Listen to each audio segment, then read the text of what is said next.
Today we're going to take a look at some of the visualization tools that exist within GrabCAD Print.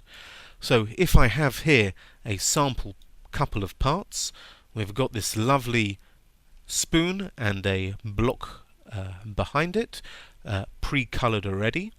I can go take a look at the material assignments from my print settings. And this here is an assembly that's been inserted. So I can see in my tree I have an assembly, and here are the various elements that make up that assembly. If I click here on the red, I can see that I have red assigned as a hex value, and I can also view that as an RGB. Now let's just take a look at the materials that I have loaded. If I go here to change materials, these are the materials that I have assigned to my printer. If I'm connected directly to a printer, I can go click Printers Loaded Materials, and that will bring me the materials that are loaded into the printer. Alternatively, here are the materials that I have selected, and we've currently got the Vivid Vero materials, the cyan, magenta and yellow, along with Vero Clear, that will enable me to achieve transparencies, and Vero White and Vero Black Plus. So I can cancel or save if I've made any changes. And let's start off by selecting this red part of the spoon, and I want to show you how to add some transparency. That is either achieved by using this slider here or via directly inputting a number into the alpha channel. So I can go for approximately 70% transparency.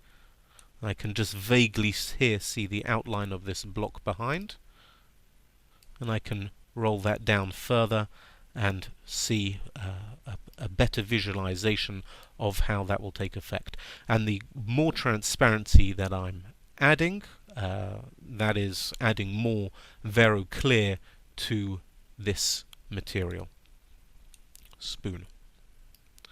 So let me turn that off. The next thing that I'd like to show you is the support visualization.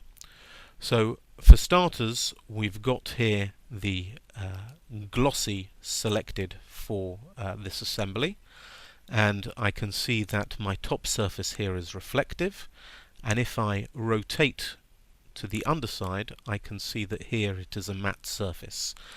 Now that is one way to look at it. I can also click here on this button here for realistic, and that is going to give me a binary view of the part, and this hatching is indicative of where the support is going to be touching my part, and that will leave me with a matte surface finish.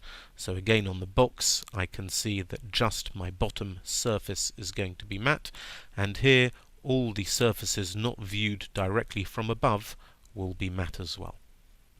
So this is a particularly useful tool on complex shapes and surfaces where it may not be immediately obvious which parts would be matte and which parts would be glossy, and then you could alter the orientation of the part to accommodate which parts you'd like to be glossy or matte.